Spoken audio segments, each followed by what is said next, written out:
Are you sitting comfortably? Then we'll begin. 10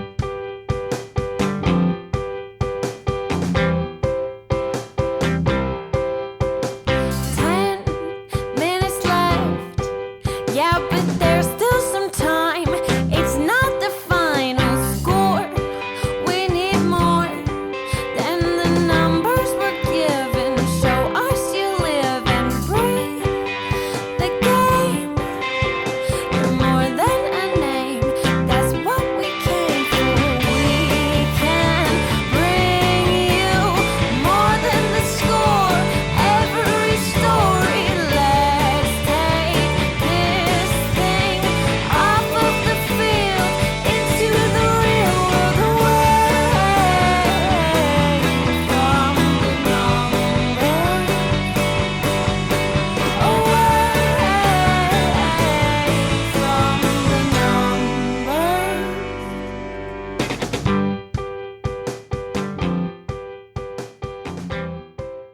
Hey everybody, and welcome to another episode of There's Still Time, the AFTN Soccer Show, broadcasting on CITR Radio 101.9 FM from the unceded Musqueam Territory at the University of beautiful British Columbia. I'm your host, Michael McCall, and I hope this episode finds you and yours safe, well, happy and healthy. I know there's a lot going on in the world at the moment, some really difficult things to read about, to watch on TV, and we all need a little bit of escape. Hopefully this episode of the AFTN Soccer Show will give you a couple of hours of that at least. And I know I say this every week, but we have another packed show for you tonight. I thought I'd ease off the interviews a little bit this week. I know the last few shows have been very interview heavy, and delve into some of the main talking points that are particularly hot topics in North American soccer just now. So I'm going to be joined by a couple of guests for this episode. Coming up in parts 3 and 4, we're going to be joined as always by Zachary Meisenheimer, and we'll be chatting with Zach about some stuff from the Canadian Premier League, some stuff affecting the Canadian national team as well. In fact, the bulk of tonight's show is going to involve us staying home with Joe Corona. We've still got time for some worldly travels with Joe in the final part, but we're going to look at all the latest news that's come out this week affecting Major League Soccer, the National Women's Soccer League and the Canadian Premier League. All three leagues are in various states of return at the moment.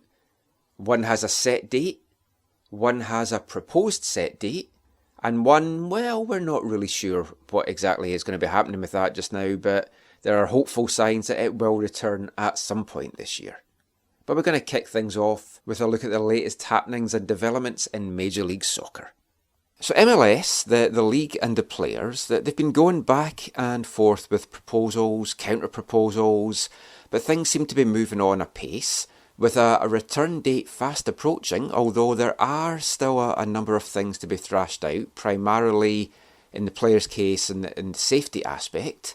So joining us to talk about a lot of the stuff that's come out of this is our good friend, Jonathan Tannenwald. How are you doing, Jonathan? You know, I'd like to say I'm great. Obviously, it's a little hard to be doing great right now with everything else that's going on in the world, and folks know that, you know, I can't talk about politics too much out there in public because my employment contract bars it, but it's a point of fact that I'm here in Philadelphia, and as folks have seen, a lot of things have been happening in the wake of the murder of George Floyd. A lot of people have been protesting for change, which is part of the way things are supposed to work, even though they don't always go the way they're supposed to. And it's right in the middle of where I am downtown, so it's been a lot. Yeah, I know. I was watching some of it last night, and I was certainly thinking of you and our other friends down in the US, especially Seattle, where we've got a lot of good friends down there. It was certainly scary to watch, and I mean, it feels weird, I know, talking about just football at times like this, and it was the same when we last had you on the show. The coronavirus was just starting to take full effect, and it felt weird talking about football, but I mean, that's our livelihood, that's what we're here to talk about, and I think it's maybe good to have a little bit of distraction at this time. And I mean, it's strange to think MLS is going to be returning during a virus, during like protests, who knows what's going to be going on. But I mean, it does look like it's going to be back sooner rather than later. The Athletic reported on Friday night that the MLSPA have approved in principle, at least, a return to play. That still a lot of concerns to be addressed, as I mentioned at the offset there. Now, we talked about some of the initial plans on our show last week, and already that seems to have changed, going from 5 group games to 3 group games. July 3rd being mooted as a possible start date, with teams arriving in Orlando on June 24th. Some teams would advance to a knockout stage, still looking at 8, I would assume, while others would then fly home. Group game points will still count towards regular season standings, and the teams that are there for the furthest in the tournament would be away for a maximum of 6 weeks, with some teams away probably thinking about 4. Now, we'll look at the players' concerns and all those logistics and stuff in a sec, but I mean, it'd be interesting to get your thoughts just on this format, the plan for it all, and I mean, do you think it makes sense? I think it makes sense. I think that, and this is all, look, in terms of the logistics of it, it's all going to get wrapped into one big talking point, so we might as well just do it, you know? Yeah. Look, and from what my sense of it, both from talking to people and everything that I've read across all the various outlets in the U.S. and Canada, is that the players, in the principle of it, want to play. They like to play soccer. They know the importance of getting out on the field, what it can do for the league, and so on. Especially the guys who are from the U.S. and Canada, who also grew up as baseball fans and football fans and so on, and know about soccer's place in the landscape. Now, that said, they don't want to play just to play. They want to make sure that this is done right. And I don't fault them for that. The most notable example of that came from a fairly soft-spoken guy, Casper Shabilko, of the Philadelphia Union, who said a few days ago, you know, he wants to play, but, you know, when he was asked for his opinion on the Orlando plan, his biggest complaint was that the families were not able to go. Yeah. And I think that dovetails with the amount of time that the players would be gone for. And we saw that, you know, there have been proposals back and forth, and we've seen now that the amount of time that the players would be gone for has been reduced from most of June and all of July to a week of June and all of July. And that's significant for players who have spouses with young children, families, and so on. My sense is that the players want to play. Obviously, there are financial issues to hammer out, but I have a hunch that the amount of time and the question of whether the families can go, because right now they can't, that might be the biggest sticking point to making this happen. I mean, there's certainly a lot of logistics. We've talked here a lot about one player here, Andy Rose. His wife's due in July. He's a diabetic. So, I mean, you've got players like that have genuine concerns about being away from their family. And you've got other players I know around the league that are wanting to be there because the birth of their first child is coming up and stuff like that. So, I mean, can I name 2? Yeah. Let me name 2 players who have pregnant wives in the league. Carlos Vela and Javier Hernandez. So you've got 2 of the biggest name players that, I mean, yes. If you have a tournament and you've got some of the star power not there, I mean, it's obviously strange to begin with. An issue that we've talked about in the show is, and we'll come to NWSL in the next part, but their tournament, from my understanding, is going to be their season. Whereas this MLS tournament is going to be a mixture of the group games counting towards the regular season points, if the regular season can get underway, and then there'll be a knockout stage to crown the champions. So, I mean, I think I would be more comfortable with this tournament if this tournament was basically the season and you were going to crown champions out of this. But it just seems that you're rerouting all these teams and all these players for a tournament that might not actually count for much in the end. Well, first of all, I do want to mention quickly on the NWSL that I'm not sure yet that it's going to be the only games they play this year. They aren't, right. Because they aren't sure yet. Right. They might try to do something later on. Look, the whole question is, are the U.S. and Canada going to be in places by August, September, etc., where teams can play games in stadiums, yep. You know, in their stadiums and travel? We don't know. But this will get the league something.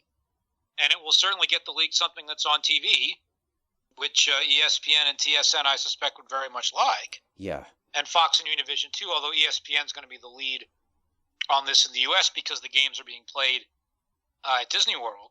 And it's sort of an ESPN production and facility. Look, I think there's a very easy way to make this matter above and beyond the fact that I think the players want to play and will play. That's one part of it. And maybe that's not the case in every league in the world, but I do think it is the case in this league. There's a very easy way to make it count for something, whether or not they are regular season points or whatever the heck it may be, which is put a big pile of cash on the table. Money is the driving force in all of this. I mean, you mentioned the TV aspect. Like here in Canada, you've got a company like TSN that they don't have the rights to the Bundesliga. That's Sportsnet here, so they can't show those games. They don't have the rights to the Premier League that's returning, so that's on DAZN, so they can't show those games. So, I mean, I'm pretty sure they are desperate to have some live sport to show. They also, I believe, are the NWSL broadcast partners, so they'll be keen to have that tournament on, you would think, as well. But I mean, money is obviously going to be the driving force. And when you're talking about money, it's another one of the players' concerns because, I mean, the Athletic's done some fantastic reporting on all of this, and ESPN, Jeff Carlisle as well. And they were both talking about the issue that there's still this 7.5% pay cut across the board that the league are looking to implement. Then they're looking to defer some things that had been agreed in the CBA. And the players are wanting that CBA ratified, apparently, before they do travel to Orlando, which makes total sense. Then you also have the aspect of the league are apparently looking to introduce a force majeure clause into contracts, but they're tying it into attendance, which for me is a very concerning aspect because attendances can dip around the league for a number of reasons. And we saw that here in Vancouver.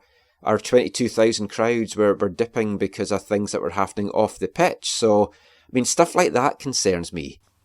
Well, as soon as I saw that force majeure clause in the report by ESPN, I thought to myself, one way to enact a force majeure clause based on declining attendance is for the owners to not open the doors in the first place. True. So I'm a little skeptical of that one, and I'm sure the players are too. I think the salary stuff can get worked out because that's numbers, and you find numbers and compromise on them. You know, the deferrals and the pay cuts and all that, that'll get figured out, I think, but when the smart people in the room shut the door. The force majeure clause I don't like. I hope it doesn't get there. The other thing about ratifying the CBA is I thought that was going to be done by now. Yeah. And I'm a little surprised it's not, and I don't know what it's going to take to get it over the line. I sort of figured they would have done that by now. Well, you've got the other aspect as well, where one of the things that's getting asked to get deferred from 2023 to 2024 is the share in the revenue stream as well. And, I mean, there's a lot of players in MLS that aren't making a lot of money in the grand scheme of football. You've got the likes of the USL, where you've got players that are making even less, and some of them, it's hard to believe that they're even making a living wage from players that I've spoken to. But it would be a shame for this to kind of fall down based on money. But, I mean, you've got that as a concern. I don't think it's going to, because the scale of the money involved is not the scale of the money involved in baseball, for example. And we've already seen the pay cuts go from, 20% to 10% to 7%, So I think that will end up being, easy might not be the right word, but I think that'll end up being straightforward relative to the families not coming and the length of time they're down there. Yeah, but you also have the testing aspect and the whole bubble aspect and like who's in the quarantine, because it's not fair to ask hotel staff to be in a quarantine bubble. They have to come and go to their families. So then if they're around all the players, and then it's like how many hotels are the players going up in? I take your point, but at the same time, it's not safe for the hotel staff to be going home every night. Yeah, there's that aspect of it as well. And, I mean, the question which I guess is another one which we haven't seen an answer for is what happens when someone tests positive? Do you just isolate that player? Do you isolate the whole team? How many players does it take to test positive for the tournament to suddenly be derailed? I haven't seen the details of that yet. I am willing to believe that there's a decent amount of medical experts who will ultimately be involved in those decisions. If you want to pivot to the NWSL, this might be a good time to do it because the NWSL's protocol doesn't have a flat number of tests that it would take to get the thing stopped. And when I asked one of the medical professionals involved if there is a number, there isn't one. I think that they're sort of going to accept there being tests, positive tests, and I don't know how that's going to end up working. I think the good thing about this, whether you want the tournament to go ahead or whether you don't want the tournament to go ahead, it does seem that the gap between the league and the players is maybe not as far apart as I thought it was going to be when these negotiations start to come out. Even more so when there were some reports during the week that the conference call between the players' union representatives and the league got very heated at times, primarily because the players were putting forward all these questions and Don Garber just did not have the answers that the players were looking for. But I mean, it does sound, now that the MLSPA have kind of agreed in principle to this going ahead, that the parties can thrash out all the final details this week, and you feel they have to do it this week because the window for getting everything, all the ducks in the row, all the testing in place and getting everything all planned in terms of maybe players being away from their family and any care that their wives are going to need that's left behind, that window is getting smaller and smaller. And we've referenced the NWSL a couple of times now in this part, and I hope that MLS are kind of looking at how that league has worked with their players and what they've managed to get in place, and I'm sure they will be, as well as looking at what's happened in Bundesliga and how the English Premier League are doing to try and get back. So I think and hope they'll be paying close attention to all of that. And we have mentioned the NWSL a few times in this part, so we're going to move on to talk about them now. But that is going to come up in the next part of tonight's AFTN Soccer Show, and we will be back with that and more from Inquirer.com's Jonathan Tannenwald, and the final song from this month's Artist of the Month, the Super Furry Animals. And just a little word of warning in case you're playing this on loudspeakers and you've got delicate ears around, the song coming up does feature some swearing. And we'll be back with that after this. Hi, I'm Mark Dos Santos, and you're listening to the AFTN Soccer Show. Spend some days in stormy weather,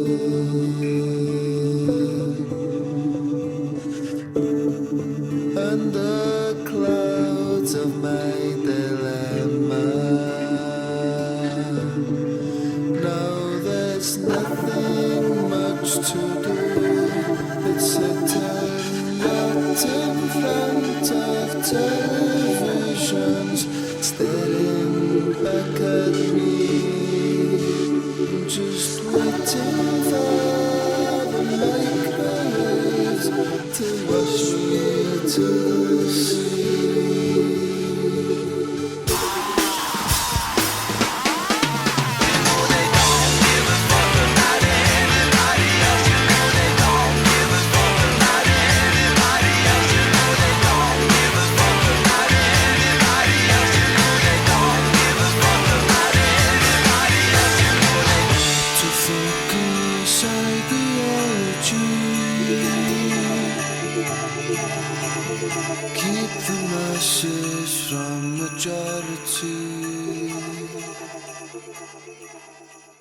Welcome back to the AFTN Soccer Show on CITR Radio 101.9 FM. And that was the final song from this month's Artist of the Month, Super Furry Animals, Wales's finest band, and that was a song called The Man Don't Give a Fuck. A CD single released in 1996 on Creation Records, and with a cover that is notable for two reasons. One, it features a warning sticker that says, "This track contains the word fuck 50 times." but it's also got a football-related theme. The cover features former Cardiff City bad boy Gavin Friday flicking the V's.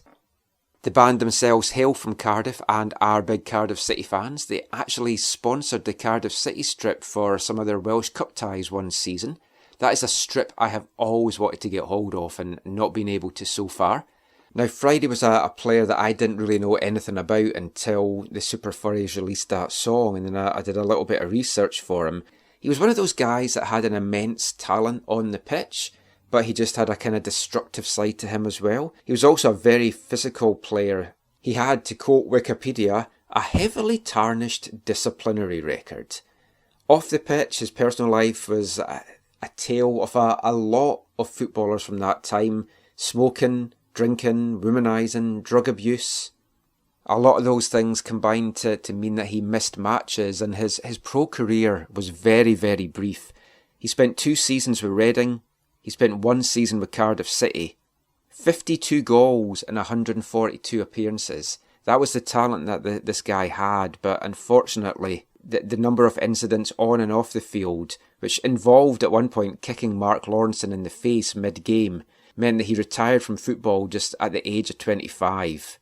13 years later, he was dead after suffering a heart attack. A sad tale indeed, and one immortalised in song by the Super Furry Animals. Hope you enjoyed our selection of tracks from them this month. I'm sure they'll pop up again on the show soon. But let's get back to the football chat now. So we've still got Jonathan Tannenwald from Inquirer.com in Philadelphia on the phone, and in this part we're going to talk about the NWSL, the Women's Soccer League in America. And while MLS are still thrashing out an agreement for their tournament in Orlando, the NWSL have already confirmed their 2020 Challenge Cup in Utah. We've talked a little bit about it in the first part there. The Cup is going to be a 25-game tournament, played in 2 Salt Lake City stadiums, one of them being Rio Tinto and the other one being the Zion Bank Stadium, which is home to the RSL Academy. There's 9 teams in the NWSL. They're going to be put up in 2 Salt Lake City hotels. No fans will be allowed to attend. The tournament will get underway on June 27th. It'll run till July 26th. CBS are going to be showing the games on TV and on their streaming platforms in the US. No official word yet from Canada, but as I mentioned, TSN should probably be continuing showing that league. The 9 teams will... I have Canadian information. Oh, so I believe so. There's only going to be 2 games on linear CBS, and I believe that's going to be how you watch them up there on the cable networks that carry CBS. Right. And my understanding is that CBS All Access is available in Canada. However, I do wonder if they put more games on CBS's cable sports channel, CBS Sports Network, if any of those games end up being televised live on there instead of just televised on delay on there, I wonder if they might strike a deal with TSN, because international broadcast rights are certainly an area for them to exploit. Yeah, we'll come to the TV aspect in a second. There's 9 teams, like I mentioned, in NWSL. They're going to play 4 group games each, with the top 8 advancing to the playoff rounds. And it seems an ideal situation for a small league like that. They're going to be the first professional sports league that returns in North America. And, I mean, you could wonder, there was comments made initially that some owners were looking to do that and they see an advantage in being back first. That was kind of downplayed a lot this week. I know you were on a lot of conference calls, and check out Jonathan's article on Inquirer.com as well. It's very, very detailed about the return of the league. But if that isn't the main reason for trying to get back when they are, it's certainly a factor that's an added bonus you have to feel. It's going to have a lot more eyeballs on the league, and it should really raise the profile of the league. Oh, absolutely. And look, I'm a little cynical on the subject of them coming back first, and I've said that. The commissioner has said we didn't set out to be the first league back, but we're certainly going to take advantage of it. Well, as you mentioned, some of the owners in the league had it on their mind, led by Arnon Whistler of the Chicago Red Stars. Look, and I think they should take advantage of it. And that is actually one of the questions that went to the league, is when you have this timing, you have the fact that you're going to be back first, why not put more games on TV? And the commissioner sort of said she'd try to push for that, but I don't know that there will be. But the interesting thing is going to be, who plays, and it's an odd question. Yeah. Because, but the point of the question is, every player in the league, no matter her stature, is allowed to not play the tournament with no repercussions. They still get their full salary and benefits. And we have heard that some of the U.S. players might not play. We don't know who yet, other than Alex Morgan, but that one's obvious because she just had a baby. Yeah. And with the Olympics postponed, there's no reason for her to rush back. We'll see what happens. I think that by June 21st, which is the roster submission deadline, we'll know. I think we'll know. I don't think anybody's going to say after that, oh, I do now want to go or I don't want to go. But I think that, we'll know probably before then. Almost all the major U.S. players, I think, will make a decision. Because I don't really know how to say this. They're not the most indecisive people in the world. I just feel like they're going to make a decision and stand by it, whatever it is, Yeah.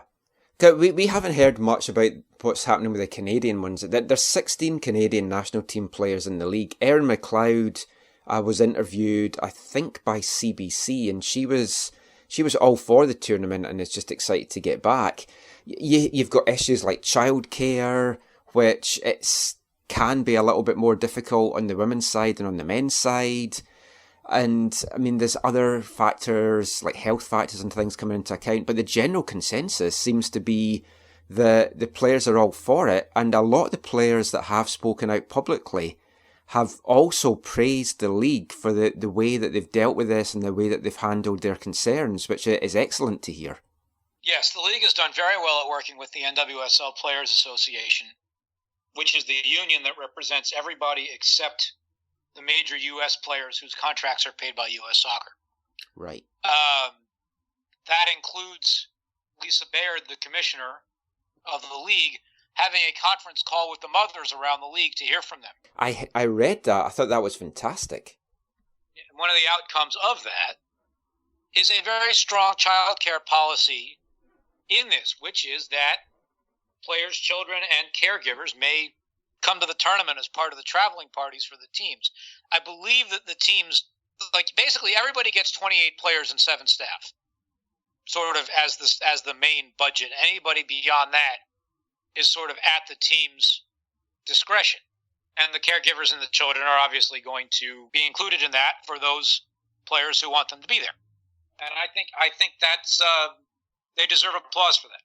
Absolutely, and it's nice to see a league working with their players' union so well. I mean, MLS are having talks, but I mean, here in Canada, the CPL isn't even recognising the players' union that's been set up yet. So there's those kind of rankles. I mean, when I read some stuff about how the league have dealt with this, I mean, it all came across fantastic. And I'm talking about more eyeballs being on the league and the importance in some ways of them getting back before some other leagues. But then at the same time, you've also got the downside where they're going to be coming back now just after the English Premier League returns, where the games there are going to be coming thick and fast. And I don't know what it's like for broadcasting the games in England down in the US. Here it won't have as big an impact because it's on DAZN. But do you think having a league like the Premier League coming back before this is maybe going to detract a little bit from the attention that the NWSL do get? I don't think so for 3 reasons. One is the Premier League's mostly in the morning and the NWSL is going to be at night. Ah, of except course. On the weekends. Yeah. 2 is, I think look, there's overlap, but there's also a lot of difference in the audience. The soccer fan base is going to watch all of it, the Premier League and the Bundesliga in the morning and then the NWSL at night. But the women's sports audience is not necessarily watching English soccer every weekend. And then the fact that it's an American league is going to make a difference, I think, in terms of the marketing, the promotion, and the fact that it's on CBS, which doesn't have any other soccer. With it coming back and the financial side of it, there's been so much written recently and things I've heard on shows and various things. How perilous do you see the state of the women's game in North America as being? Because it always sounds like it's not like on the brink of going out of business, but the money just doesn't seem to be there. And when something like this hits in a pandemic and you're losing like gate revenue, which for teams like, say, Portland Thorns, where they pack the fans in, is the game in a perilous state? Do they need this tournament to make the league survive? I think to make the league survive is a little strong. I was going for dramatic. Right. I think it's going to help. Because we've heard there's clubs that's gone out of business over the years in the women's game. In Canada, we can't even have any professional clubs because it doesn't seem that the financial support is there to make it a viable investment. What do you think it is going to take to help grow the women's game in this continent? Because, I mean, there's so many good players, but so many of them are now starting to maybe trickle over back into Europe and the money that's getting thrown around it in some leagues there. Can I tie this back into your remark earlier about the CPL? As I've read some of the stories about who's running the league, what the various entities are involved, some of the external operators, Media Pro and Atletico Madrid being two of them. Sorry, but it's true. The desire to sell players abroad as soon as possible. Yep. The strongly anti-union stance by the longtime anti-union chief executive of the league, if I'm not mistaken. Tim Hortons, the company he came from, are not known as a company that is union friendly. It's fair to say that. So, some of us would draw the conclusion of not being surprised of the institutional lack of interest in a women's league on that part. Although, I'd like to be wrong. And basically just say, you know what, I kind of call BS on the idea that it's not possible, because if you really wanted to do it, you could do it. And I think a lot of people would say the same. We just don't have the money. Yeah. It's finding... I don't like using the word philanthropic because I've been criticising some comments about the CPL there's been comments that it's been philanthropic to the players. But in a women's sense, because the women's league in Canada, if it starts up, is not going to make money for a while, it is a little bit more philanthropic. You need somebody that really believes in this and somebody that wants to invest in it for the right reasons. And we had it here for a long time. Greg Kerfoot funded the Whitecaps women's team and helped put money into the Canadian women's national team programme. You just need a lot more people that's willing to do that. And with so many people taking a financial hit just now, it worries me that it could be a long time before we see that kind of investment, especially here in Canada at least. I take your point, and I think it's accurate, but as tends to happen with women's sports and men's sports, there are a lot of people willing to throw money down the drain at men's sports, but not at women's sports. Yeah, I know, it's interesting. And I think things will start to change gradually over the years, but I can't even remember the last time the Whitecaps had a women's team. I know they had one initially when I came over, 2007. I'm not sure when it stopped, but they've got their academies and everything. But I mean, just moving on, just the last thing to ask you about before we wrap up today. We don't know what's going to happen for the rest of the year in so many regards. We don't know what's going to happen, if there's going to be second waves of spikes, if borders are going to be opening, if you're going to be able to fly places, travel, whatever, fans in attendance. There do seem to be some states, though, in the US that are going to be more willing than others to have fans in attendance at matches. I read some stuff saying that some states might allow 25% capacity into sports stadiums. Do you see these tournaments, both in MLS and NWSL, as maybe being something that we're going to have to get used to for the short term at least?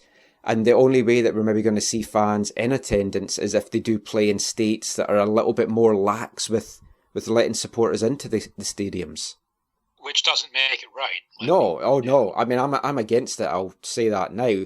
I think it's a terrifying prospect. But I mean, it's concerning. But I see. I have seen all of the very eloquent letters and essays and columns and so on written in Europe in particular about how football without fans is nothing. And I'm going to say this to you, and I haven't said it on Twitter because I'll get blasted to the moon if I do. Football without fans is a football game still played by 22 people. There's just not people watching it by the thousands. And there is absolutely a cultural aspect to the support, the supporting of clubs that is wonderful and a big part of why a lot of us got into it.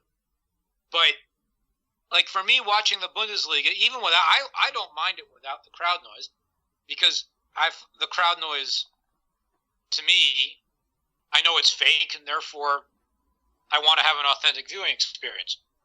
I'm still watching a football game, Yeah, I like hearing the players talk and shout to each other. I mean, I go and watch like non-league amateur leagues and local leagues here in Vancouver, and it's like there's not many fans at it, and I enjoy those games. I am coming though from a background of a team that's average home attendance was like 600 or 700, so we're not used to packing the crowds in anyway. But I've been watching things like the Belarus Premier League and the Faroe Islands where there are fans, and it does make a difference.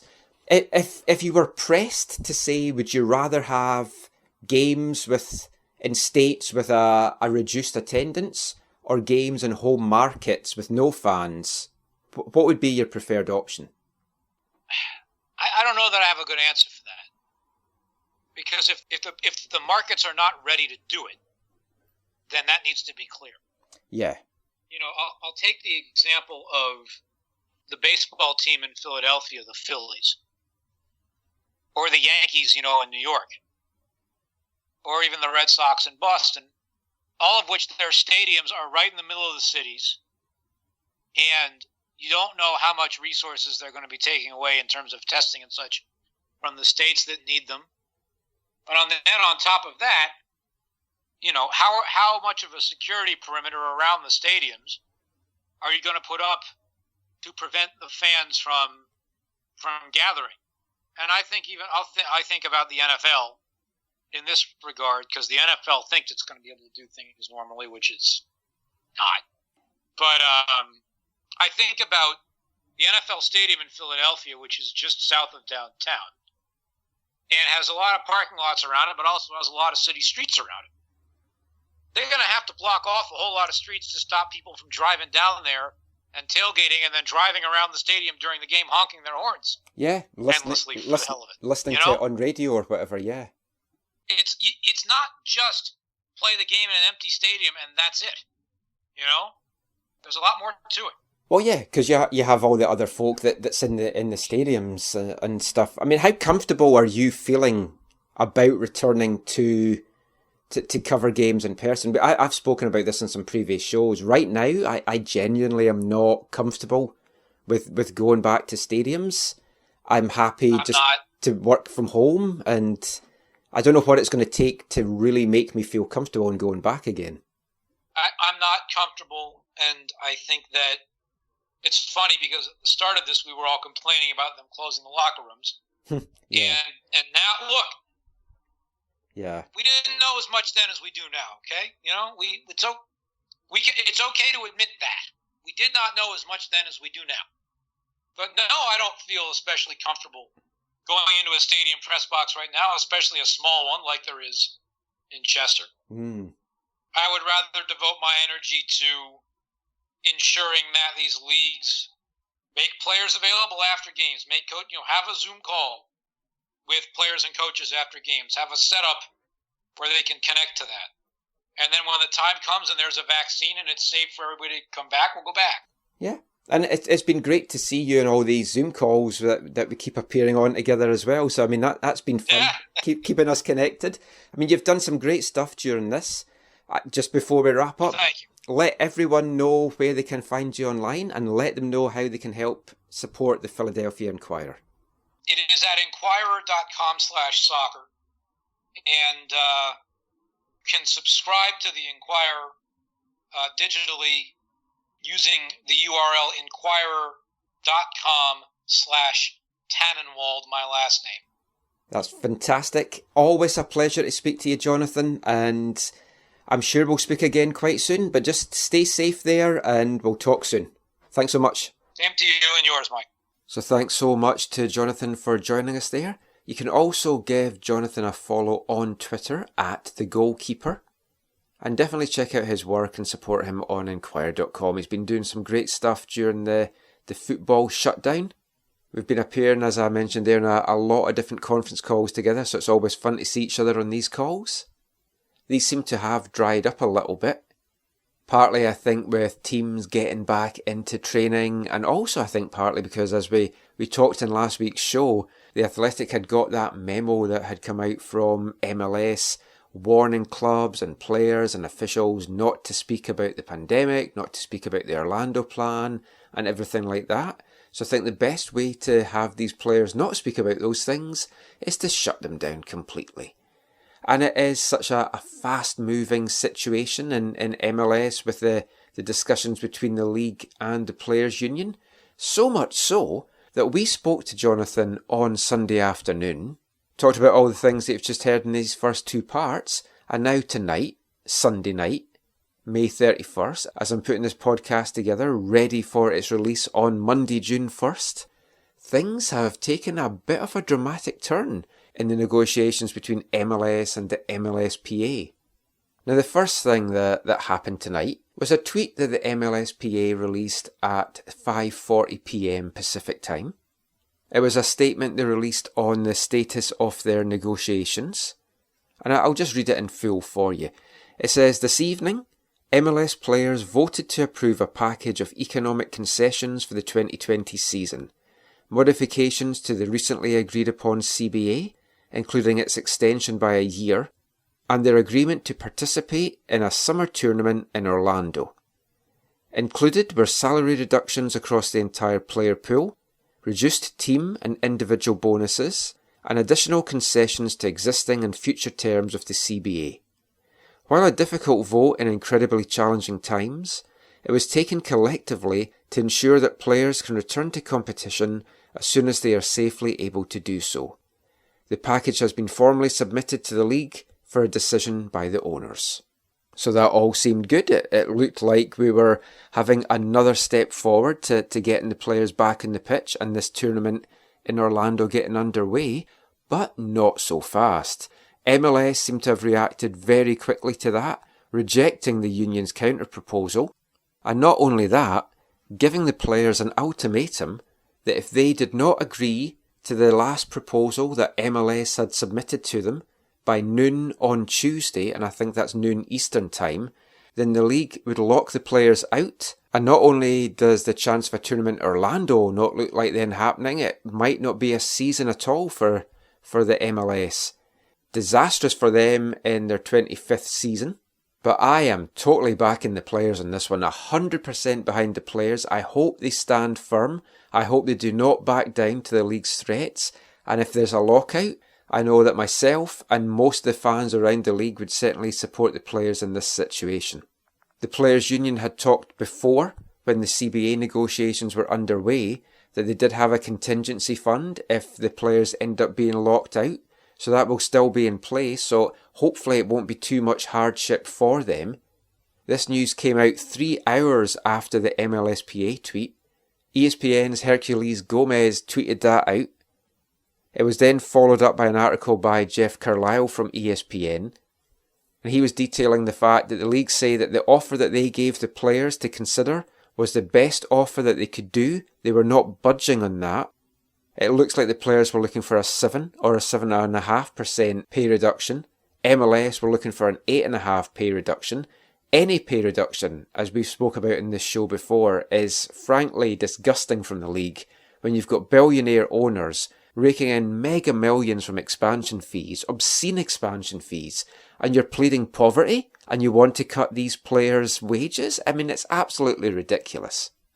Neither the MLS or MLSPA would comment on these reports tonight.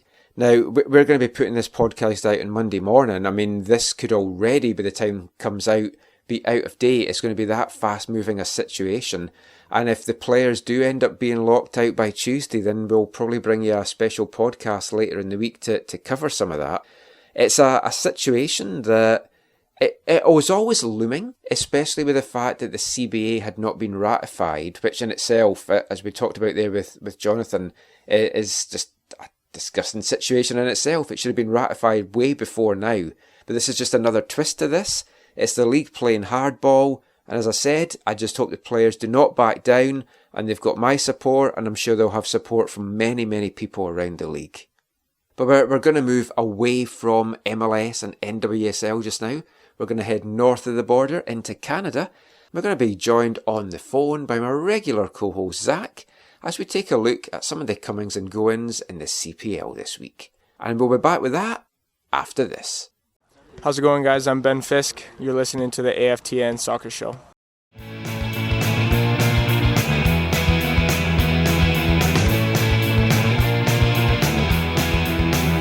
Well, it says you're too hot. Yeah, but guess what? I got joy division oven gloves. Every turn is out, put my fingers in the fire. Cause I got joy division oven gloves. I got joy division oven gloves. Ooh, tropical diseases. Ooh, chemical alarm. Ooh, I'm a little blase. And me joy division oven gloves. And me joy division oven gloves. Welcome back to the AFTN Soccer Show on CITR Radio 101.9 FM.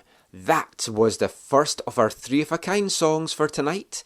By favourites of the show and former artists of the month, Half Man Half Biscuit. It's a song we've featured before, Joy Division Oven Gloves. From Half Man Half Biscuit's 2005 album, their 10th album altogether, Achtung Bono. And for any new listeners to the show, what we've been doing the last couple of weeks, the songs that we play at the start of parts 3, 4 and 5 are all linked in a way. They're 3 of a kind. Can you work out what the link is? If you can work it out by the end of the second song, can you work out what the third song might be that kicks off part 5? So that was the first of tonight's 3 songs, Joy Division Oven Gloves by Half Man Half Biscuit. What will the next song be? Find out at the start of part 4. But let's get back to the football chat now. So we've looked at the happenings in MLS and the NWSL. Let's stay north of the border now and turn our attentions to the Canadian Premier League. And I'm delighted to welcome back on the phone once again, Zachary Meisenheimer. Good to be with you, Michael. How you doing? Good. How's your week been? Any exciting football stuff? This is going to be like deja vu. I think you're going to say something about what time is it with Bayern, and I'll be like, it was 11:10 this week, and...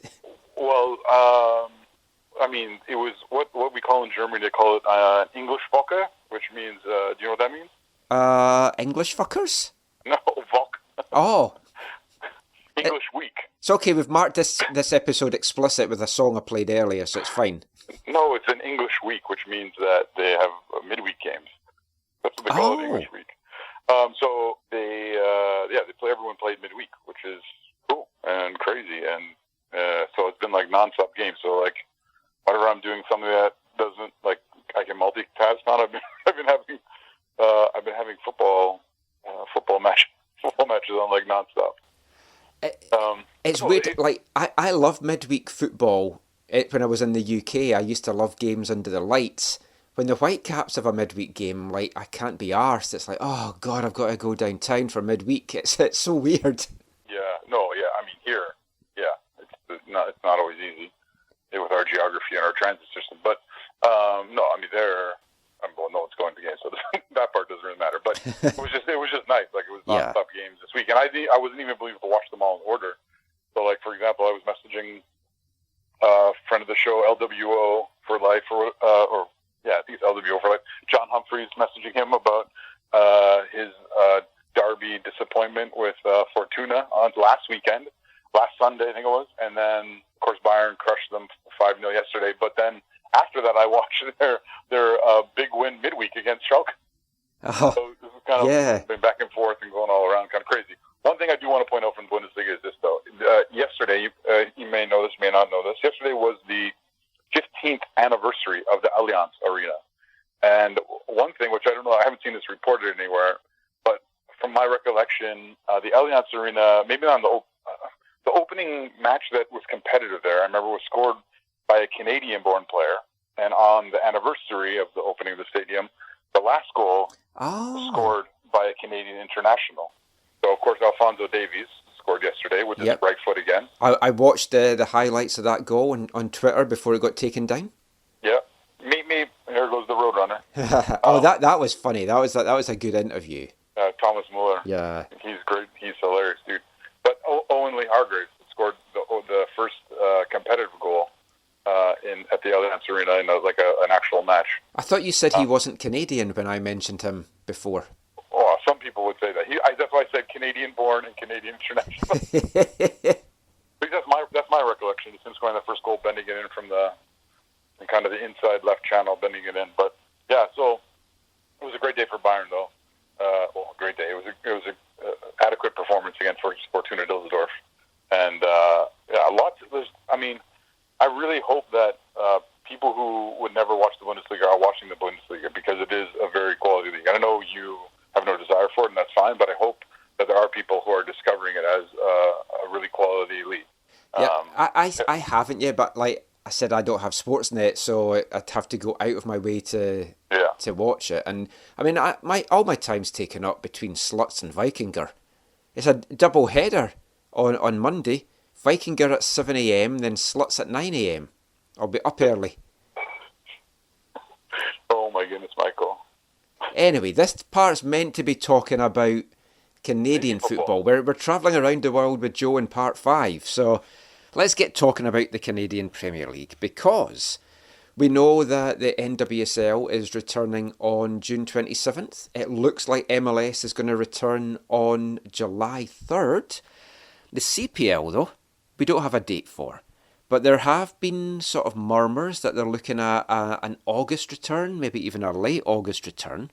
And things have got a little bit interesting to do with this, because we've talked before about the league's plans to follow in like MLS and NWSL footsteps and have a hub city hosting all 8 teams.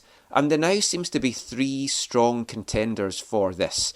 Manitoba, Winnipeg is still getting kind of put out there, but it looks like the front runner, if you listen to people within the club and also CTV Vancouver's Jordan Cunningham, are saying that Langford, Victoria, Pacific FC, they're going to be the favourites to maybe host this hub. But then out of the blue, PEI came into this. And what's been interesting about this is that it's been very hush-hush, and there's still been no official word from the league. But you've got CTV Vancouver kind of reporting about Langford, and then you had PEI's Department of Economic Growth, Tourism and Culture putting out a statement confirming that the province has a desire to be the hub, saying that they're working through the stages of figuring out the details of how they can host the CPL on the island. They'd love to host the 2020 season. It would be a huge impact in the island's economy, but they have to look at the health and safety of islanders first, and it would be health guidelines and restrictions that would need to be reviewed, etc., etc. I mean, what's your thoughts on this? If you had to pick between Langford and PEI, and like use your head here, not your heart, what do you think makes the most sense for the league? As I talk to people, I don't think Winnipeg is really an option, because they also might be involved, what I heard, potentially involved with CFL, or kind of trying to have a season or games. I mean, Winnipeg, I guess, what it's got going for it is it's in the middle of the country, I think, if my geography's slightly improved. Yeah, exactly, yeah. It's close, yeah. It's near Thunder Bay, isn't it? Yeah. I don't think that, I think that would be third out of these 3. I think PEI would be great because it's a neutral venue, so no one has an advantage. And it's also potentially, I mean, when you're thinking about all different sides, all different aspects of this particular issue, it's a way to maybe open doors for future Canadian Premier League clubs to be birthed in other parts of the country. Obviously not immediately, but down the road. I think they might want to go somewhere where they already know what's what, and a place where they, as a league, heavily invested, and so that's why I think Langford does make a lot of sense. The island does make a lot of sense. Obviously, there's things that count against that, like, it's on one side of the country, so it's not maybe great for everyone.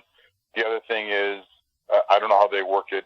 They'll have to work out stuff with the community because there's community elements involved, obviously. Yeah. But the thing that I hear from most people that they're not excited about if it goes to Langford is the camera angle. Well, yeah, I was going to mention that because it's like, we know it's horrible. And from the games that we saw last year, it's not a great viewing point. But I think if you then flip that around, they don't have to necessarily film from there because you're going to have an empty stadium. So you could just set a camera up in all the other 3 stands as well and just see what's going to give you the best view. See the beautiful whatever lake or whatever is across the street. Yeah, it's a picturesque setting. And I mean, it does make sense to go with what you know. I mean, both options are basically quite remote and difficult for some teams to get to. So, I mean, there's no one that's got the big advantage over that. If you're looking at infrastructure, Langford, you would think, might just edge that. Yeah. The only thing about that is, from being there myself and staying there, there's not a lot of hotels that close to the stadium. No, we always stay in Victoria when we've gone overnight. I stayed in I think it was called Solo Suites. It's in Langford, and it's a nice kind of suite hotel. And they've got 6 floors and a lot of rooms. I don't know if that would be enough to put up everyone that would be going, but that's like a 10-minute drive from the stadium, and to me that would be the only one that would really make sense. I know there's a couple of other ones kind of close-ish, but yeah, it is a bit out of the way. They do have the training facility as well in Langford. Yeah. Whereas PEI, you might be using a couple of different university training facilities and stuff like that. The thing that I do like, though, about PEI is what you said, it's opening it up to a new community. I know fans aren't going to be in attendance, but it kind of shows that it is a nationwide league. And like the PEI tourism guy was talking about how it's going to be a big impact for the economy.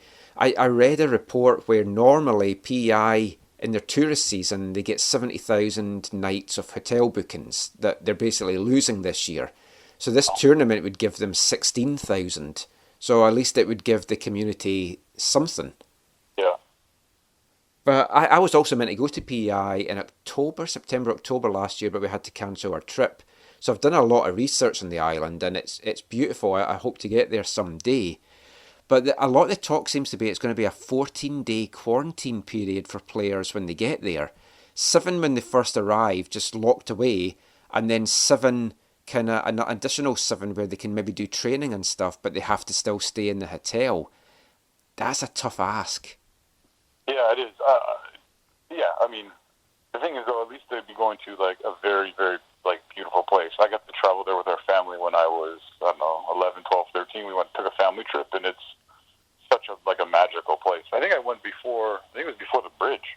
That's how long ago. Oh. But yeah. So if they're stuck there, at least there's it's a beautiful place to walk around and do that kind of stuff. So unless they're literally stuck inside the hotel or whatever, then that's not gonna be good. Which is the worry.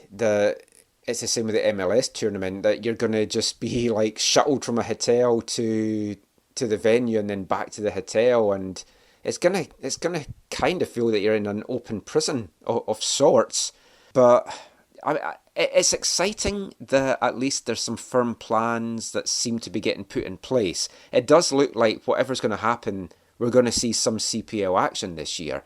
And I think that is important just for the league, so that it doesn't go a full year without there having a ball kicked. Well, MLS players should be used to that, though, because don't you describe their contracts as being like prison? Well, yeah. I mean, just while we're talking about that, we obviously spoke to Jonathan in the first part about that, and the players seem to have signed off on it, but they've still got some safety concerns, and there's salary concerns, and things appear to have got heated on the conference call between the Players' Union and Don Garber. And if we're talking about Players' Union and the CPL, they still haven't recognised the Canadian Players' Union, and they've tweeted out that despite us talking about all these plans and PEI coming out saying they want to be a host, and Langford coming out to say that they're going to be a host, no one's actually consulted the players to see if they're happy to go along with this, but which is concerning to me. Yeah, I mean, I don't see. I'm getting the sense that the player union stuff, that the league's not going to resolve it until after the pandemic. Is the sense I get. This is my personal opinion, because it feels like they're like, hey, I think they only have so much time and energy to focus, and I think all their energy is focused on this. Now, I know the players' voice and the players' involvement is huge in that, but I really think that thing is not going to get ratified until after this is all done. Yeah. Or until closer to when there's to the end of this season at least, kind of thing. I just really hope though that it doesn't come to a thing where the players are like, well, you haven't consulted us, so we're not agreeing to this. Yeah, which it could. Yeah. It could force the issue. I mean, very realistically, yeah, because it would force the issue. Like, you have to recognise us, or we're not going to be doing this. I just think that I think as much as the players see that as their leverage, I also think it's not. It's like, I'm not as harsh as some of the other people and some of the other things that have been shared, but I don't think it's in their their long-term best interest to do that. I think they need to recognize that yes, the league needs a players' union, but it's going to take time to, especially in the midst of all that's going on. And I mean, there is so much that is going on at the moment, and it looks like the CPL teams are all going to be returning to training in some form over the next week or so, with Halifax set to kick things off on Monday, June 1st, and be the first team back. Obviously, different provinces are hit very differently just now with the coronavirus, but I mean, it's good for these players to finally get back in and get into maybe some kind of training. It still won't be contact training, it'll be light training initially, but at least for the players, they can be like, well, finally, it looks like a light at the end of the tunnel for them. Yeah, I'm sure that they'll all be really, really thrilled to get back into the groove, or into the groove again for the second year. And some of them, one of the teams, obviously, will be wearing some of their nice new uniforms. Yeah, did you watch Ottawa? I didn't watch it. I actually watched it. It was quite a good stream. So Atletico Ottawa, if anyone doesn't know, released their first home kit. Away kit still to follow. And I don't know about you, I was stunned. It was red and white stripes. I did not see that coming. Shocking. So I haven't even watched the delay version of it, but I do. They sent this anyone who claims to be a supporter group of yeah. They sent them all the jersey in a sealed box, like in the mail, with a letter saying, like a very stern letter saying, "Please do not open this until we do the whole live launch thing or whatever." I know, and amazingly, none of them looked like they'd already opened it. Well, I know you saw there was, I think, one girl struggling to get her box open. Right? Yeah. Her name's Jessica, so I know Jessica just a little bit. Yeah, it was unfortunate that she couldn't get the thing open, but everyone I know who knows her was like teasing her for the week or week and a half leading up to it, and saying, "So, have you taken a peek? Have you taken a peek? Have you tell us it's something different than what we expect?" But she wouldn't do it, which was, I know, because but can you imagine a league sending out a kit before it's launched? It was risky, and amazingly it didn't get leaked. Well, that's also amazing because like a couple of those people, I think they sent it 3 or 4 groups. 2 of them obviously are long-standing. One of them is like the ultra is like just one dude, and and then the other group is new and has like 30 people on their Facebook following or something. So it was like, yeah, it was. I don't know. That was a huge risk, and I'm glad nothing happened. So maybe it allows other teams to be a little bit more trusting in the future. But yeah. Well, I tell you what, whenever there's going to be a lower mainland team, I'm setting up a supporters group so I can get a free jersey. Always got my plans for stuff like free things. It's good, but it was good. Stony Monday Riot, he had his box like ripped open. While she was still trying to cut into it, and he was holding the strip up, and she's still trying to get hers open. So it's funny to watch. It's a nice strip. I'm not a big fan of stripes, and I say that as a supporter of a team in East Fife that their traditional strip is stripes. I just don't feel it's a good look for wearing a kit around wearing stripes. I like more of a a plane or just one hoop or something like that. But I do like the back of the strip where it's got the maple leaf, and it looks really, really smart. And I think they've done a great job. It keeps the Atletico Madrid colours and style, but it adds the Canadian feel to it. So I think they did a really good job overall. Yeah. And no surprise that they have the One Soccer sponsorship with the connection to Spain, obviously. Oh, yeah. It's disappointing. You've got two teams sponsored by One Soccer and then two by Volkswagen, and I know they're putting good money into the league, but still, you kind of want to have unique sponsors. Well, it's nice. At least they added one. They added one this year, right? Swoop took Edmonton, so Edmonton's One Soccer went to Ottawa. Yeah, so there's one new one. So I'm sure all the players and coaching staff will be really keen to get back on the pitch and get back to playing. I know one of them, Jeff Powless, definitely will. But does he fancy a chocolate digestive? Let's find out. Anyone fancy a chocolate digestive, even though it's unsuggested? Anyone fancy a chocolate digestive?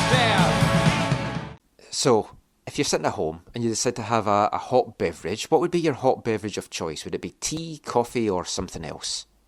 So first thing in the morning, it has to be a coffee, and then anytime after that, it must be a tea. And are you a biscuit fan? Do you have a bit of a sweet tooth? I am a biscuit fan, which is why I don't keep them in the house. Lucky you. All I've got in the house at the moment is tons of biscuits I brought back from the UK with me. There you go. Anyone fancy a chocolate digestive? Anyone fancy a chocolate digestive? Anyone fancy a chocolate digestive, even though it's unsuggested? Anyone fancy a chocolate digestive? FC Edmonton head coach Jeff Powless there. But that is it for this part. We'll be back with Zach talking about some news that's come out that could affect the Canadian national team. And we'll be back with that and this week's Wavelength after this. Hi, I'm Daniel Henry, and you are listening to AFTN.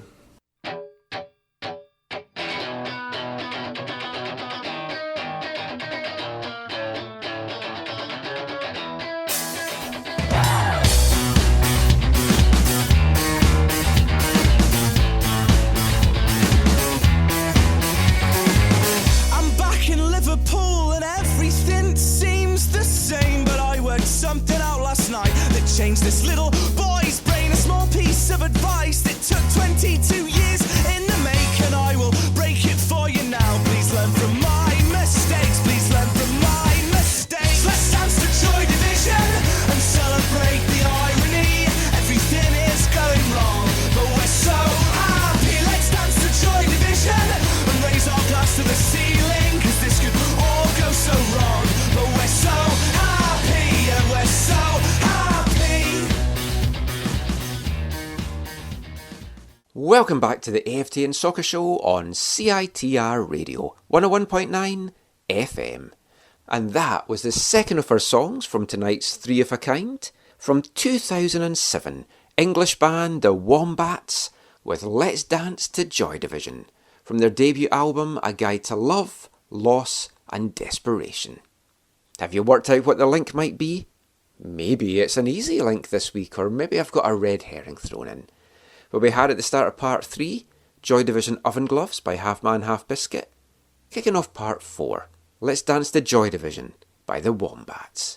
What could the link possibly be? If you already know, what do you think the third song's going to be that kicks off part 5? Find out soon. But before we get back to the football chat, let's keep the musical theme going with this week's Wavelength.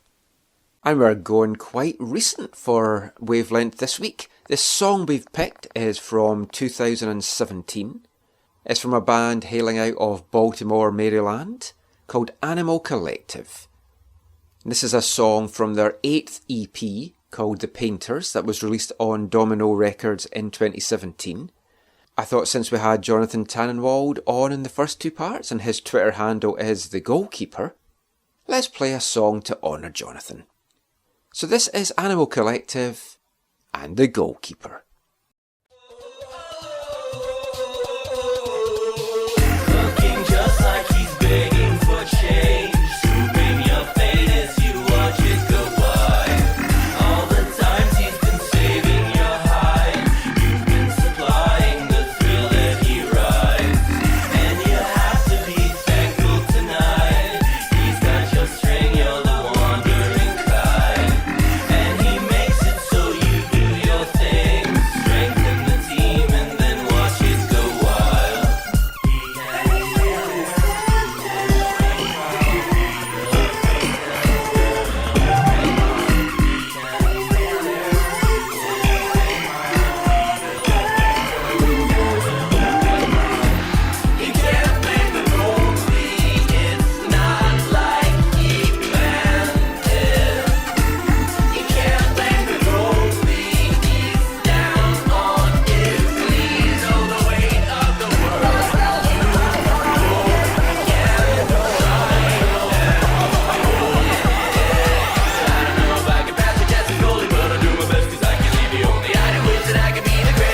Hailing out of Baltimore, Maryland, that was Animal Collective, and a song from their 2017 EP, The Painters, and that was The Goalkeeper. Okay, so let's get back to chatting about football now, and we're going to turn our attention to some news that has kind of filtered out that could affect the Canadian national team, and in particular, World Cup qualifying for Qatar 2022, if that indeed goes ahead. I know it's a long way away and you'd think, why would it not go ahead? But there could be a lot of problems with certain countries, certain regions possibly getting their qualifiers played. And I know CONCACAF, it's definitely making them relook at what they're going to do. The original plan, as we know and we've talked about before, there was going to be the Hex. The top 6 teams were going to be in the Hex. Every other CONCACAF team was going to be playing in a tournament to decide a winner that would then play the 4th place team in the Hex. But it looks, if you can believe reports coming out of Panama from rpctv.com, they had an article reporting that the CONCACAF World Cup qualifying now is going to feature 3 groups of 4 teams, so 12 teams in total, battling it out. All 3 group winners would advance to the 2022 World Cup. The best placed second place team would then play the winner of a tournament that would be all the other CONCACAF teams ranked 13 and below, and whoever would win that would then be involved in the playoff against another region. So before we get into who those teams are and what that might look like, what's your thoughts on that, Zach? A change going from a Hex to a 12-team qualifying tournament? I mean, at this point, it's kind of like, we knew that they weren't going to be able to likely do what they had set out to do, or they just weren't, and so it's not surprising that there's an alternative format. I still don't know how I feel about this fully. In one sense, it feels like, okay, yeah, we have maybe a chance or a better chance than it was potentially looking like. Or we like to be involved in a group stage with a chance to qualify, like we would have if we'd been in the Hex. But when you look at the pots, right, like, so you're going to be with Mexico, U.S., Costa Rica, or Jamaica. Yeah, you're going to have to win one of those. Yeah. Ideally, obviously, if you look at those, you'd take Jamaica in a heartbeat out of those. Oh, absolutely. But then this is where there's all these questions, because like the top 4, they're obviously going to be the seeds. So as you say, it's Mexico, US, Costa Rica, Jamaica. That's fair enough.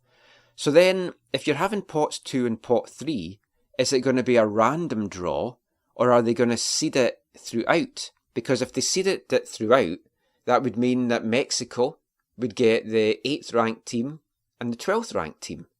Now, in pot 2, you've got Honduras, El Salvador, Canada, and Curacao. Canada being 7th. So if it was seeded, then Canada would be in the US's group. If it's a random draw, then yeah, you could get anyone at all. And then you want Jamaica, and then after that I'd say Costa Rica, because they can be hit or miss. But for me, that could be the big difference in how beneficial this is to Canada, or how terrible it is for Canada.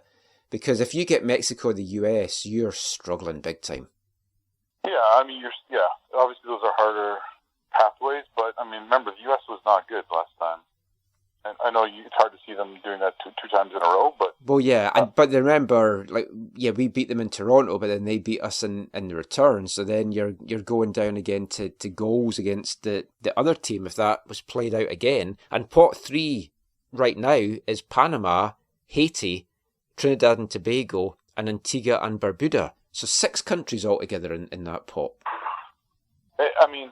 When you said that, you're like, oh, they keep the seeded teams all the way through or whatever, like what'll happen. And like I was going to say, oh no, there's no way they do. Why would they call it a draw then? It's not a draw, it's just an assignment. But this is CONCACAF, and literally anything can happen. And if they did keep the seeding, then Canada's group would be the US and Trinidad and Tobago, which is like the group of death when you look at those teams. That would be bad. Yeah. Canada obviously would want Jamaica and then... Antigua and Barbuda. Oh, let's just take one of them. Let's take Antigua. I don't know, Barbuda sounds fun. Sounds like Barracuda. Sorry, that was just for you. Antigua's not a country. I distinctly remember that being chanted at Swangard. At Peter Byers, and then he scored. Yeah. And then he came over. Yeah. I love when, such a good memory. yeah, and we've talked about this before, but when players give it back in a good-natured way, it's like, okay. you've got to just applaud them. It's like good fun.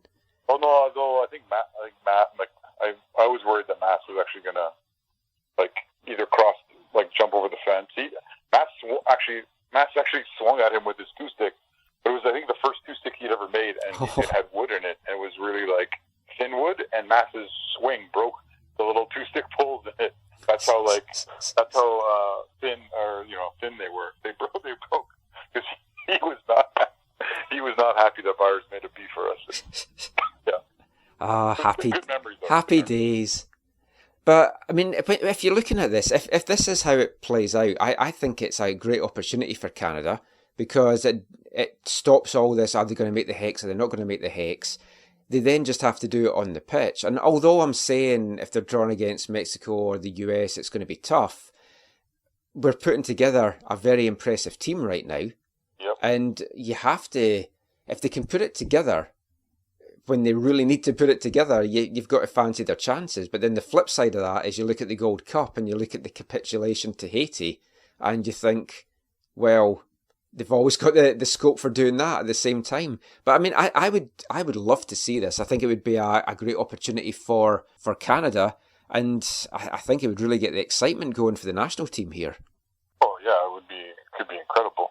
It was funny watching the Bayern games. I think it was Mark Schwarzer was doing the color commentating on one of their 3 or 4 games or whatever it's been so far, and he said the only bad thing about Alphonso Davies playing for Canada is that it means he'll never get to play in a major tournament.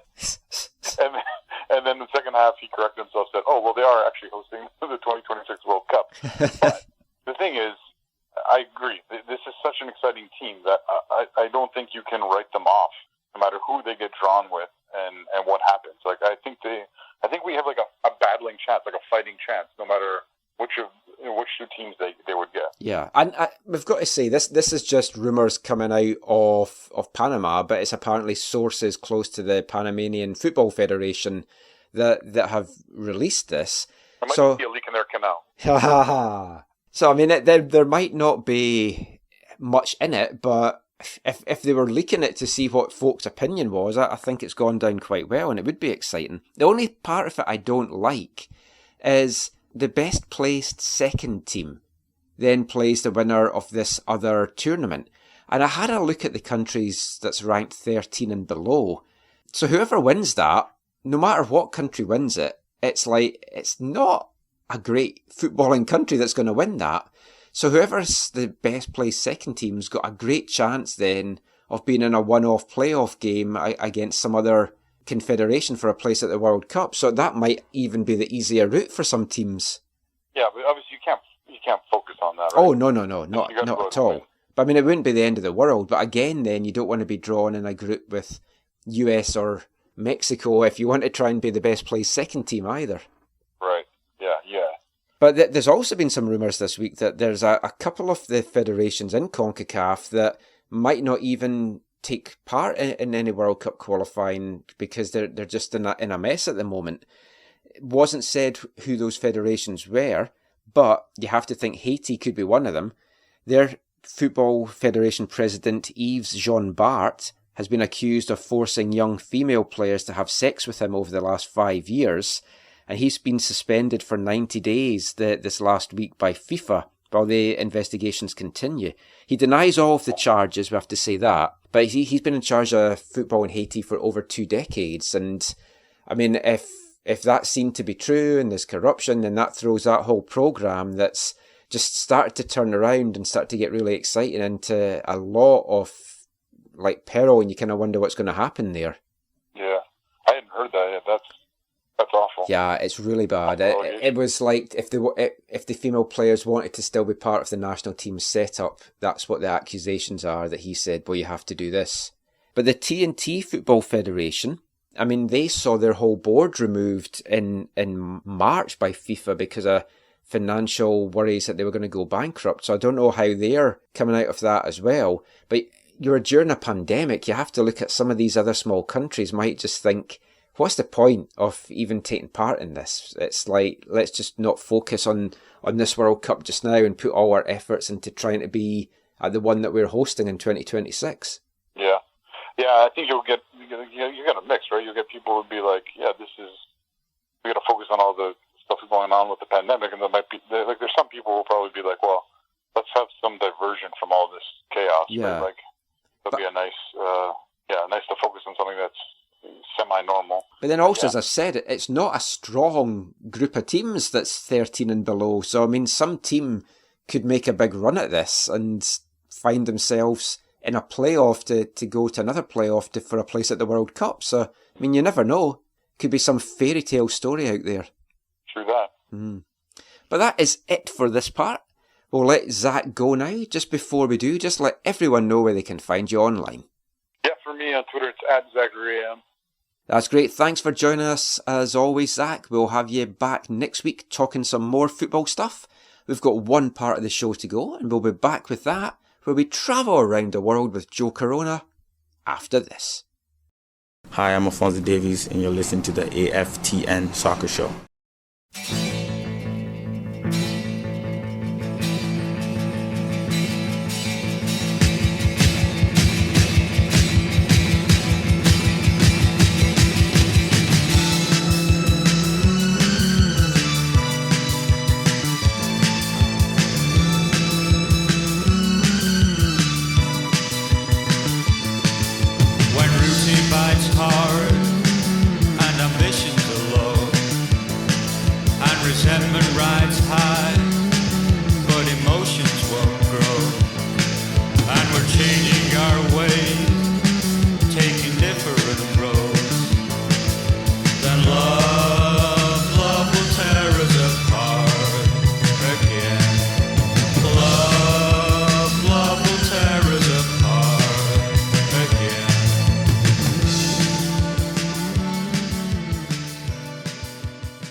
Welcome back to the final part of tonight's AFTN Soccer Show on CITR Radio 101.9 FM.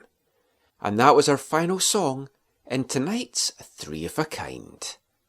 Did you work out what the link was? Yeah, it was a pretty easy one this week. I'm sure you all got it after the second song. The link was the band Joy Division. At the start of part 3 we heard Half Man Half Biscuit with Joy Division Oven Gloves. Part 4 kicked off with the Wombats and Let's Dance to Joy Division. And the final song that you've just heard just now were Joy Division themselves with the wonderful Love Will Tear Us Apart. It's 30 years since the death in May 1980 from lead singer Ian Curtis, who sadly took his own life. That song, Love Will Tear Us Apart, became a big hit for the band a month after that in June 1980. So that song's also coming up for a 30-year anniversary, and it is a fantastic song. One of my favourite Joy Division songs, still sounds so fresh and new today. It's also a song that has football connotations. It's been used by various teams over the years. We got to use it at East Fife to its best possible way when we had a player called Gordon Love, who was a winger, give us a chance to sing Love, Love will tear you apart again, when he went on a nice little mazy run. Didn't spend a lot of time with us at East Fife either, but it was great having him, great singing that song, and happy days indeed. So well done if you got the link. Well done if you worked out that the third song was actually going to be a song by Joy Division as well. We're back next week with another Three of a Kind. But we've stayed at home a lot with Joe Corona in the first few parts of tonight's show. For this final part, which is just going to be quite a short part, we're going to go on our travels and head around the world with Joe. And not too much stuff that we're going to talk about in this bit, but I do want to talk about some of the latest things that's coming out of the English Premier League. And not only do we have a start date for the league, we've got some fixtures, but there's still a lot of wranglings going on, and there's still a lot of unhappy people that the league is starting. There's been several articles come out this weekend kind of questioning what's behind it. There's an interesting one in The Guardian saying that the Premier League restart will not be football as we know it. CNN had an article from a former Premier League club doctor saying that football's restart is a battle of money versus health. And I mean, it is. It's like that everywhere. It's being driven by money. It's being driven by forces, TV contracts, clubs possibly going to the wall in some circumstances. In the Premier League, I think it's just they want to just get their product out there and start making some more money, because these are not poor football clubs. But Thursday last week saw the confirmation that the Premier League was going to resume. June 17th is the day that it's going to be back on our screens. Games will be behind closed doors, and most, but not all of them, will be held at the club's own home grounds. And I'll come to that in a little bit, because there's been some developments on that today. The week had started with Premier League clubs unanimously agreeing to resume contact training. There's been a number of tests taking place, and we're just looking at around a dozen positive tests so far, which is still obviously concerning, but not that concerning when you look at the amount of tests that have taken place. And the whole subject of whether teams got to play at their home stadiums or not was a contentious issue. Clubs like Watford and West Ham were arguing, no, we want to play these games at our home stadium. But interestingly, stats that have come out of Germany, and this is before this weekend's games, there had been 27 games played in Germany since the restart, but only 5 of them resulted in home wins. So the home advantage, without the fans being there, is nowhere near what it would be with the fans in attendance. So that's going to help a lot of these lower teams that are maybe got difficult schedules against some of the top teams in the division as they battle relegation. So I mean, that's going to be interesting. But the action is set to return on 17th of June. That's a Wednesday night. And there's going to be 2 games played. And they're games in hand, make-up games because of the Carling Cup final. So we're going to be kicking off with Man City against Arsenal and Aston Villa versus Sheffield United. And then after that, you're kind of getting into the full slate of games. Games are going to be getting played on a Friday, Saturday, Sunday, possibly Monday as well. And it's going to be wall-to-wall football. You're going to have 1 game on a Friday, 4 games on a Saturday, 4 games on a Sunday, all one after the other, staggered kick-off times. That's why I think there's probably going to be 1 game on a Monday as well, because obviously it's a 20-team league. Here in Canada, all the games are going to be on DAZN anyway, but over in the UK, there had been a big push that some of the games should be free to air, which again, you're leading to the problems with all the contracts and the likes of Sky and BT Sport and Amazon that have paid a lot of money to get the rights to these games. Sky are going to be showing some free-to-air games, but you still would have to have access to Sky, either via their dishes or via cable or Freeview over there to watch it. The BBC are going to have 4 free-to-air games, but one of those games is going to be the game that could see Liverpool clinch their first title in years, a Merseyside derby as well against Everton. So, I mean, that's going to be a fantastic game for the public to see on free-to-air terrestrial TV. Sky have 64 games left to televise this year as part of their deal. 25 of them are going to be made available free-to-air. Interestingly, BT Sport have decided not to make any of their games free-to-air. And for anyone that doesn't really know how the setup works in the UK, BT Sport is a kind of cable provider. Sky was a satellite thing initially, but you can also get it through cable providers now as well. But both are subscription services, so if money's tight and you can only afford one, most people go with Sky because they've got the bulk of the games. So, but for football fans, it's just going to be like wall-to-wall football coverage because they've got so many games to cram in a short period of time. You're also going to have the Championship that's going to be coming back as well. There's 16 different kick-off times. There's going to be 8 o'clock, and this is UK time, so 8 o'clock on a Friday, so you're looking at noon here. Saturday, the games are going to be 12:30, 3, 5:30 and 8 p.m. So from a Pacific time point, you're looking at 4:30 a.m. till noon with the kick-off times. Sunday, not better either, noon, 2 p.m, 4:30 p.m. and 7 p.m. And then Monday is going to be 8 p.m. kickoffs. There's also going to be some games played midweek on Tuesdays, Wednesdays and Thursdays, and kick-off times for those are going to be 6pm and 8pm UK time, so you're looking at 10am and noon Pacific time. So initially when all this was announced, it looked like all teams would get to play their home games in their home stadiums. But word has come out this weekend that the police across the UK are pushing for a number of games to be played at neutral venues, and the bulk of those games are games in which Liverpool could possibly win the title. They just don't want fans congregating outside Anfield to celebrate their first title triumph in 30 years. So the Liverpool derby against Everton is one of those games that they're going to be looking at having at a neutral venue. And as I was mentioning earlier, the home advantage is kind of gone anyway, so I don't think it really matters too much. And if there's anything that you can do to keep fans from congregating and keep them away, then I think that's the best thing to do. You know for a fact they would congregate outside Anfield for this because it is such a momentous occasion for them. There still has been no word yet as to what's happening with the Championship or even League One that we talked about. The clubs there still can't agree whether to restart or not. So I'm sure that will be some more debate coming in the coming week for that.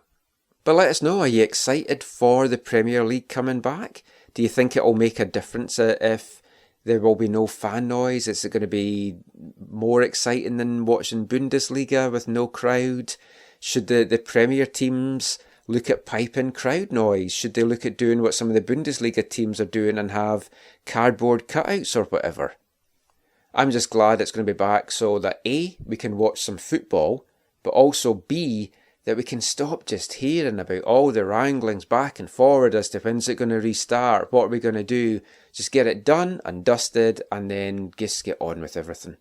The FA Cup games are also going to be getting played, with the quarter-finals set to get played on June 27th and 28th, the semi-finals on July 18th and 19th, and the final on August 1st. Just now the quarter-final draws got like Leicester v Chelsea, Newcastle v Man City, Sheffield United Arsenal and Norwich v Man United, so potentially 4 cracking games and then semi-finals and final as well. It will be weird watching an FA Cup final with no fans in attendance, but you just have to hope that the FA and English football just do not fuck this up and make a setback for next season actually starting. And I just hope the testing protocols are in place. I hope players are safe. And Germany's set the way. I mean, they've done really well so far. Hopefully it's going to be the same in England. Just a final little word about Scotland. They are looking at starting their new season, the 2021 season, on August 1st. Clubs are hopefully going to be allowed to get back into training at some time in June. There will be no fans in attendance, and the feeling is there'll be no fans in attendance in Scotland until at least into 2021. Scotland has different regulations from England, if anyone isn't sure about that. But while we're talking about Scottish football, I just want to plug a new podcast in the AFTN family. It's called Glory Days of Gold. It's our very first East Fife podcast. As some of you will know, AFTN started as an East Fife printed fanzine back in the day in 1989, before transitioning to a website in 2002. The website has been kind of down and getting revamped for about 1.5 years now. I've just been really slow doing it, but I do hope to get that back up and running at some point soon. But one thing we have never done is an East Fife podcast. So I've teamed up with a good friend of mine back in Fife, Lee Gillis. We've produced an East Fife podcast. It's also going to cover Scottish football as well. And yes, it does include Wavelength. And yes, it does include Anyone Fancy a Chocolate Digestive. Got to keep those things going no matter what we do. Episode 1 came out today, Sunday, May 31st. You can check it out on Podbean. Just check out glorydaysofgold.podbean.com or check the AFTN Twitter feed and you'll find a link to that as well. Now, you might have no interest at all in East Fife or Scottish football. Totally understand that. But if you do, check it out. We'd love you to check that out. Sound quality's not ideal in the first episode because we had a problem because my mic broke and we were doing it via Zoom as well. So obviously internet quality is not the best, but it's gone down well so far back in Fife. We hope to have a lot of interviews on it with some current and former East Fife players, including some that have played over here in MLS. And we'll also have chats with some of the Scottish MLS players as well that we'll be bringing you. And we're also going to be doing some other sports. We've got some darts interviews that we're hopefully going to be doing as well. So check that out if you've any interest at all. That is it for this episode of the AFTN Soccer Show. We will be back next week with another packed show. I'm Michael McCall. You can give me a follow on Twitter at AFTN Canada. Follow us on Instagram at AFTN Soccer and on YouTube AFTN Canada. Like, subscribe, share, get those algorithms up. Hope you've enjoyed this week's show. We're going to be back with some more interviews next week. Until then, thanks for listening. Take care. Stay home, stay safe, stay healthy, and wash those hands. Bye everyone. One day I shall come back. Yes, I shall come back. Until then, there must be no regrets, no tears, no anxieties. Just go forward in all your beliefs and prove to me that I am not mistaken in mine.